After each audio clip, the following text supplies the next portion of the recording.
Coming up on City Beat, we'll take you to the opening of a unique high school where lessons and support extend beyond the classroom. It's a place where students struggling with addiction are finding success in school and in life. Then, the Nevada State Museum is looking for your help. A wealth of vintage photos are on display, but the museum needs to put names with these faces. Find out if you hold the key to solving this who's who mystery of Nevada history. And how often have you been downtown enjoying yourself, only to realize your parking meter is about to run out? No need to rush out to your car, park it where you are, and feed your meter through your phone.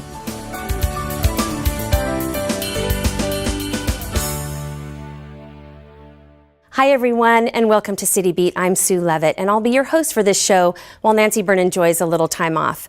We are in our beautiful KCLV studio here at City Hall for this City Beat. This is where we tape all of our shows that you watch regularly on Channel 2. And the set you see right behind me is where we tape Access City Council. Now, this is a show our director, David Rugelman, hosts each week with our City Council members.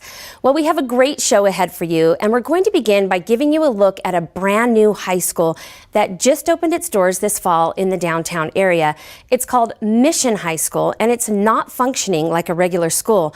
That's because the students who attend are recovering from addiction and receiving the support and encouragement they need to help them graduate sober. Today we are celebrating our grand opening of the first all-public recovery high school in the nation. It's an exciting evening as members of our community all come together for the official ribbon cutting to celebrate the opening of this new high school in our downtown area.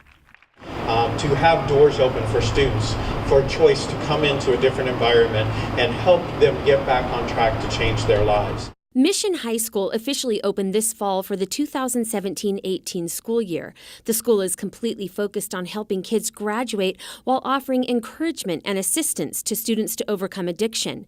And since the school is fully funded, all kids that want the help have access to the services offered. There's not anybody that I know that doesn't want to make this work for our young people. Dr. Lisa Morris-Hibbler heads up the city's Department of Youth Development and Social Innovation. Her and her team have been working together with the Clark County School District to open the new high school.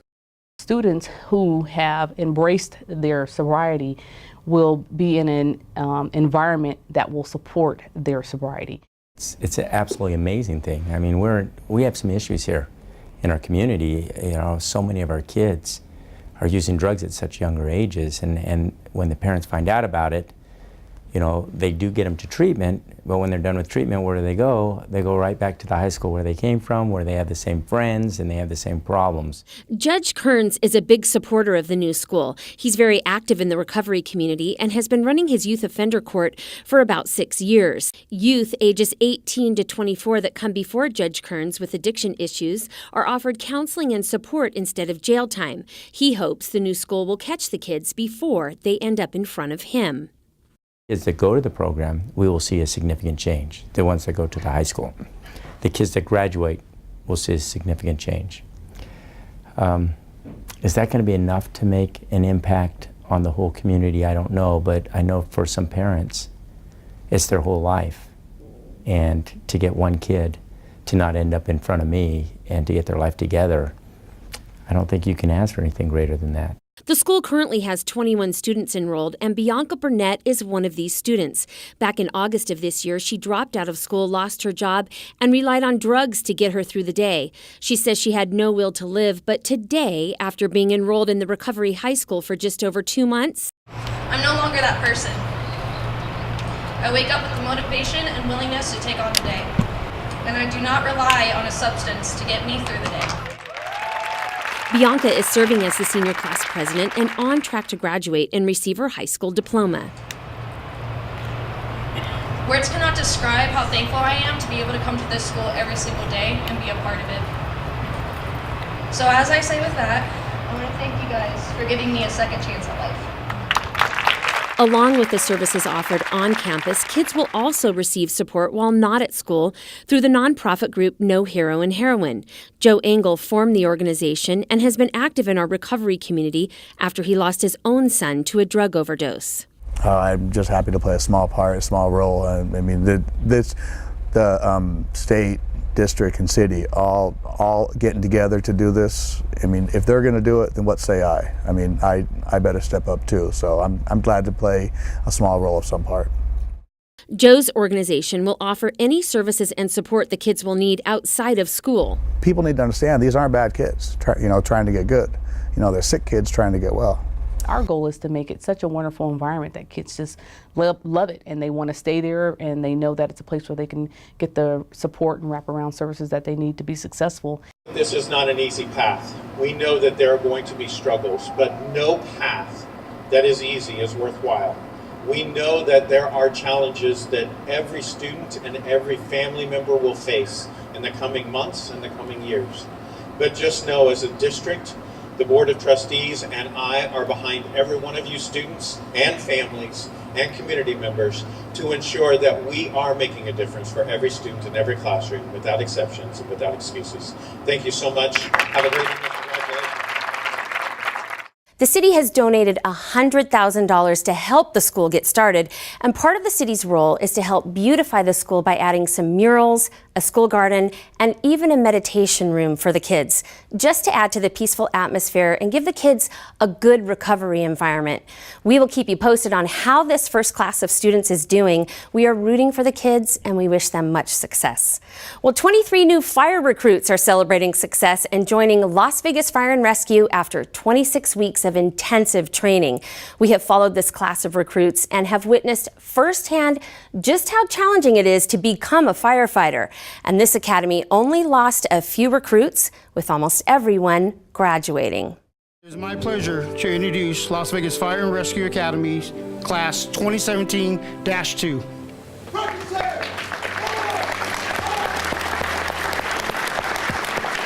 The council chambers here at City Hall are packed full today, with friends, family, and community leaders all here to wish the latest firefighter recruits well. I'm very proud of your accomplishments, very proud of what you've done, very proud of your service.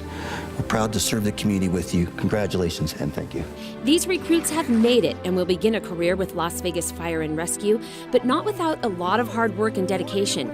The academy is extremely challenging, and the road to graduation is not an easy one. Down! Sir 8, sir! Down! Sir 9, sir! Down! Sir 10, sir! Sir 2, sir! Down! Sir 3, sir! Raise your hand if you do not know how to stand at attention. Just some of the intense training spanning over the 26-week academy includes running the Stratosphere Tower in full gear, 107 stories high, not once, but 12 times.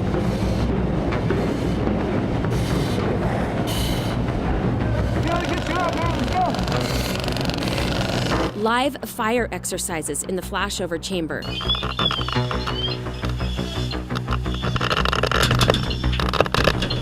Swift water instruction and constant and continuous mental and physical training. Go, go, go! Good throw. Now belay. Left, step. Good. You're looking down, see the shadow of his foot. Step. It's going to be really important in about 10 seconds.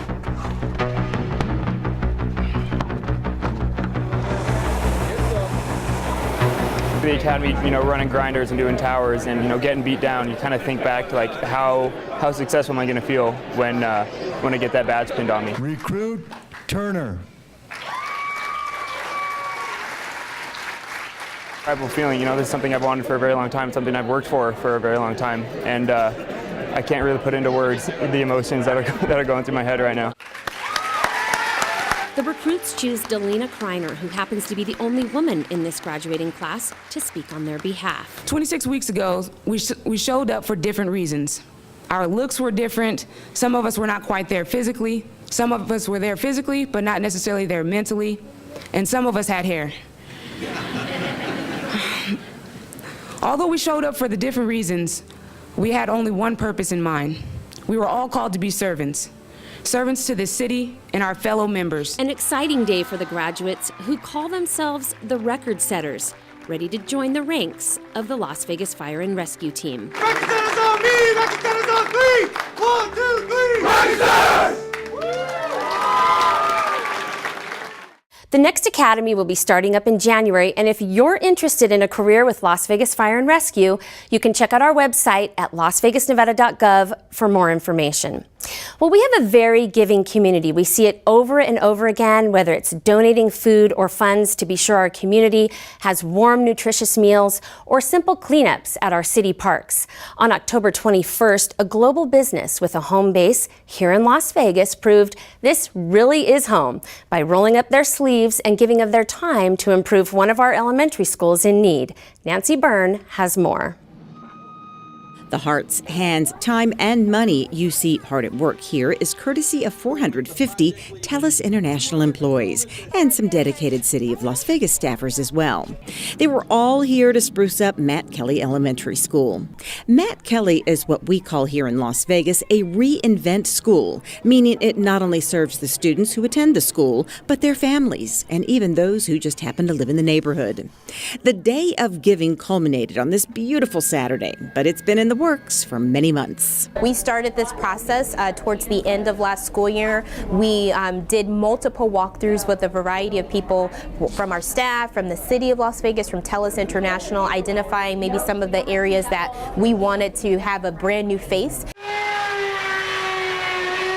Some of the areas they are concentrating their efforts are the teacher's 56-year-old lounge, a family learning center, and work on the grounds and playgrounds surrounding the school. And so this is going to positively impact our school climate that we've worked really hard to build and strengthen. And so when our students and staff feel good being here, it just positively impacts the work even more so that we're continuing to focus on instruction. Believe it or not, having a beautiful school does play a factor into increasing student achievement. Shurit Nishikawa is not only a TELUS employee, his son is a first grader here at Matt Kelly. He says it's important to show his family that giving back is simply what you do in a community you call home. It helps us with, joining our community and supporting those that we live next to and live with and go to school with.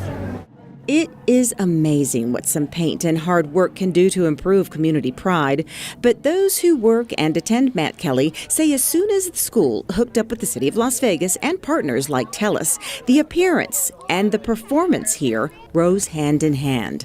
The president and CEO of TELUS International says that's exactly why this company is dedicated to days of giving in all the cities where they are located across the globe. We believe that in order to do well in business, you have to do good in the communities where our team members live, work, and serve.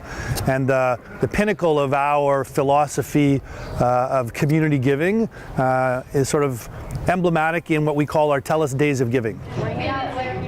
By the way, he says it's not only the recipient of the work that benefits. Those who are working here on this day feel really great for the days, weeks, and months that follow.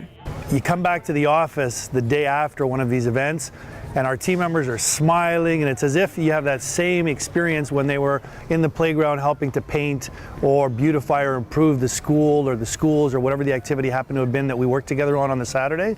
It continues on throughout the work environment, and it creates this sense of collegiality and belonging. TELUS International is a global business process and IT outsourcing company with 28,000 employees worldwide. Well, we need to take a short break, but when we come back, the Nevada State Museum needs your help. Thousands of people need to be identified in these vintage photos currently on display. Find out if you can help solve this who's who mystery of Nevada history.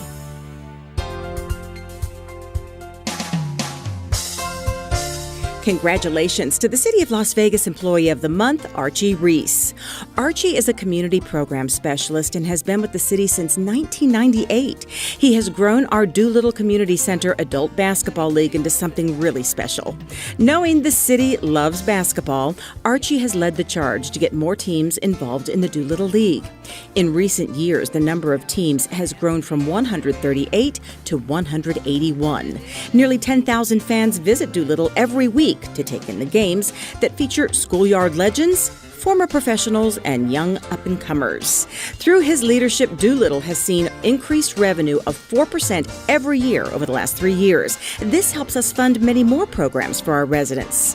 Teamwork and sportsmanship are traits we've seen in Archie and now have become traits embodied at Doolittle. Congratulations, Archie Reese, our City of Las Vegas Employee of the Month.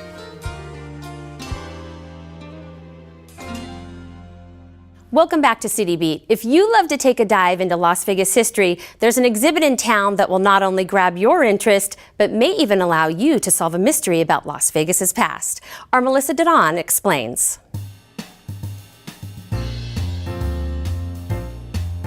When it comes to Southern Nevada's history, Gail and Donna Andrus are the real experts. These two have been here since the 1920s and 30s. Well, you couldn't walk up Fremont Street without, it would take you an hour because you knew everybody. You know, it was just, it was a small town at that time. The couple, who have been married for 73 years, met while they both attended Las Vegas High. He sent me a note in class, and the note said, "Would you go out with a friend of mine?" And I said, "No, but I'd go out with you." And how I ever got to be that forward, I do not know, but I did. So, and that's when it began. And their detailed memories of Southern Nevada run deep. I think one of the neatest things was when Gail was a kid, he worked as a pin boy.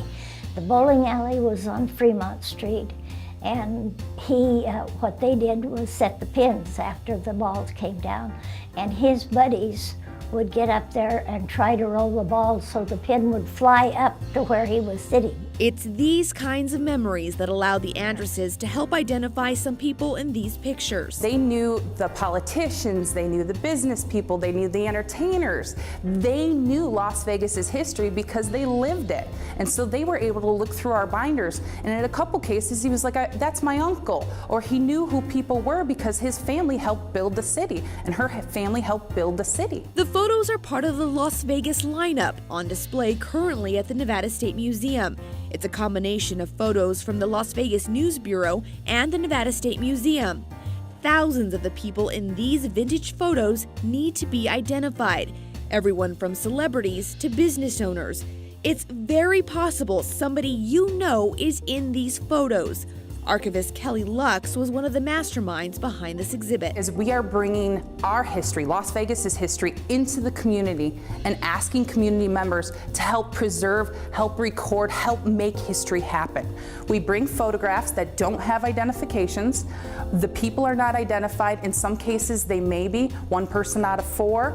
If we know the location, we include that, or we ask people to also help us with the location. They want to put a name with a face. Ilana Short with the Nevada State Museum says aside from the need for identification, it's a fun exhibit. I had no idea that it would be as popular as it has ended up being. Even if you don't know the people in the photograph, it's amazing just to be able to look at the old photographs and the clothes and the hairstyles and the celebrities, and it really gives you that feel of being back in old Las Vegas. So even if you can't identify a person, people just enjoy walking through the exhibit and getting that sense of place. And they've already experienced success. We've also had in our Clark County exhibit a photograph of a local furniture store that was doing a television giveaway, and a man recognized his own father as one of the store owners and his father's business partner. We've had a picture of a showgirl, and a woman recognized the woman in the middle. She said, "That's my aunt, I know her." And she sent us photographs of her aunt so that we were able to verify, yes, that's her aunt. This duo also has a traveling exhibit. Xerox copies of the photos in these binders that they will gladly take to community events to show off. The binder program has had nearly 200 identifications. They're hopeful the success of both the binders and the hanging exhibit will continue. We hope that we'll be able to find more physical locations to hang the exhibit, whether it's in community centers or any space that's public like that. But we will continue with our binder program. Any group that would like to have us out to speak, we're happy to bring the binders. This exhibit at the Nevada State Museum will be open until December 3rd. At that point, it'll be moved to the Sahara West Library, where it will be open until mid-February. For City Beat, I'm Melissa Dodon. If you'd like more information on the traveling exhibit, just head over to the Nevada State Museum's Facebook page. You can also call the museum at 702-486-5205. Well, City Hall is filled with art. You see it in the hallways, offices, and in galleries. It was important to both Mayors Goodman to expose our residents to various forms of art and to give local artists a venue to display their talents. Well, right now in the Chamber Gallery on the 2nd floor of City Hall, there's an exhibit featuring the beauty and roots of our Hispanic community.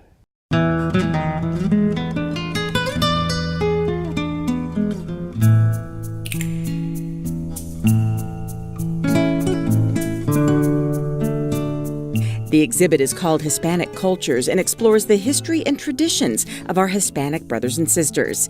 Each artist created an image or a sculpture that represents something important in their heritage. Lois Esparza used several different medias to create an image of her mother. Painting my mother in a traditional courtyard in Albuquerque, New Mexico that's over 100 years old, and she's entering at the gate, and that's why I call it Mamacita at Heaven's Gate. It's an opportunity, I know where my mother's going in her afterlife. She says by using everything from wood to styrofoam to spackle, she was able to make this piece come to life. I work in the media of styrofoam, spackle, and acrylics. And then the fringe on my mother's blouse is made out of fabric that I dipped in spackle so that way it'll harden. And then I was able to just highlight and accent the colors of the dress on the fringe and things of that nature. Brissa Arana used her childhood memories to come up with her armadillo. Armadillo, my Mexican soul, because all the work that I do is related to who I am with my ethnicity, and also all the things that I've learned in life and my family and the little town in Jalisco, Mexico, where I come from. So over there you can find a lot of armadillos, and that was my favorite animal when I was growing up. She says while many artists mold and bend clay, she uses more of a carving technique. Mostly like if you are working with wood, like carving wood, that's how I do my pieces. I let the clay to be leather hard or bone hard, and then I start carving away all the shapes and the forms.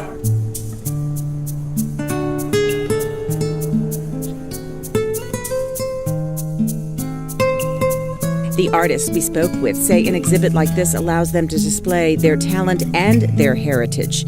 Brissa says in her mind, art is a way of contributing to the world by bringing education and beauty to those who view it. To me, it really represents an opportunity to showcase all the richness of our Hispanic culture, and also an opportunity to tell the world that we're not all stereotypes and all negative things. We also have a lot to offer to any society. The exhibit is in the Chamber Gallery on the second floor of City Hall until December 7th. Well, coming up next on City Beat, we tell you about a new parking app that makes paying for that parking spot a whole lot easier. That's next. Stay with us.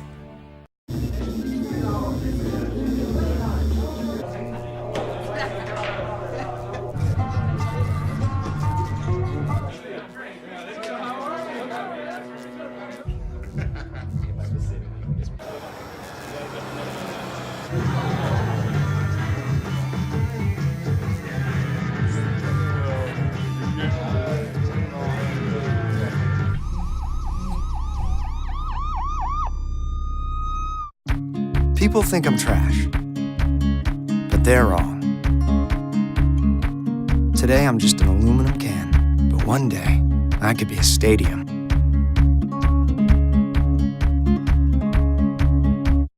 Welcome back to City Beat. Well, it's happened to all of us. You park your car downtown, you're out having fun, and you realize you need to go back and feed your parking meter. Well, thanks to a new app, you'll never have to do this again. Jennifer Davies has more. Parking downtown? You can now keep your change thanks to a new free app for your smartphone. From your initial payment to adding time, you can now do it all on the go from the Passport Parking app, available for iPhones and Androids. Making it easier for visitors to park and stay downtown was the #1 priority for the city. Since the overtime meter ticket is our #1 most issued ticket, we are looking for ways we can reduce that. And we really believe that the Pay by Phone app can help reduce the number of tickets that we issue and make it a lot easier for our customers to come downtown and have a good time for however long they'd like to stay. The free app will allow you to manage your entire parking experience and remind you to add more funds when your meter is about to run out, whether you're parking on the street or in a city lot. The city even recently took over management of the Triple B lot at Fremont and 6th downtown. It will now be open 24/7 and will be $2 per hour with a $10 per day max. And yes, you can pay directly from the Passport Parking app right on your phone. You'll need a few things to get your account set up in the app before heading to the meter. You'll need your license plate number and also a credit card on file. Don't forget to use the promotional code 14FREE to access $5 of free parking. For City Beat, I'm Jennifer Davies. Thank you, Jennifer, for that story. Well, East Las Vegas is celebrating a major milestone right now, and we're not talking about a new shopping mall, restaurant, or newly paved roadway. We're talking about a long-awaited library where good old-fashioned books will share space with new technology.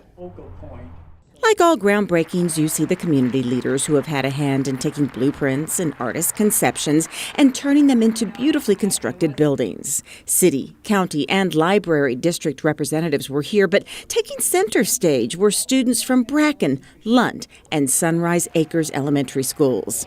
It was these students who really set the tone for this groundbreaking ceremony. I am a lion. I am a star. I am a farmer, I'm a poet, I'm a czar. Following a song about how the world opens up when a book is opened, one by one, students expressed what this new library will mean to them. I believe this library will help kids with their imagination and their history and give them technology. I think that this library will help kids in our community learn and empower their imaginations. I believe this library will help kids learn to love to read because they become curious and read more and more.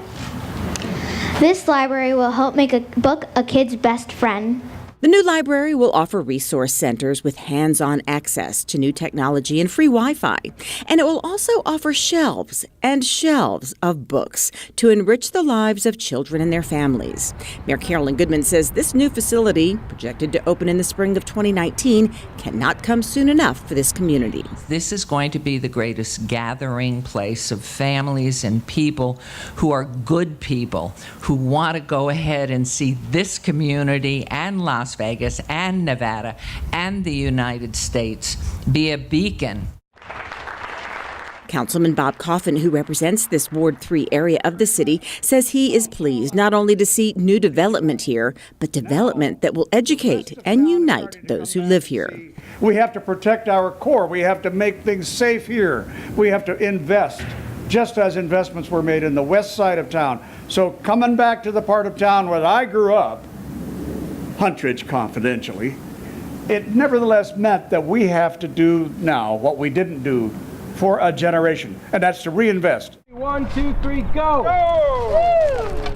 Today, dirt is turned on the new library facility, but in less than 2 years, this 8.5-acre parcel of land will be a place to read, learn, and gather for the community events for years to come. The new library is a joint project by the Las Vegas Clark County Library District, the City of Las Vegas, the Housing Authority, and the Las Vegas Natural History Museum. Again, it's expected to open in the spring of 2019 and will be located at Bonanza Road and East 28th Street. Well, that's all for this City Beat. Thanks for watching. We'll see you next time.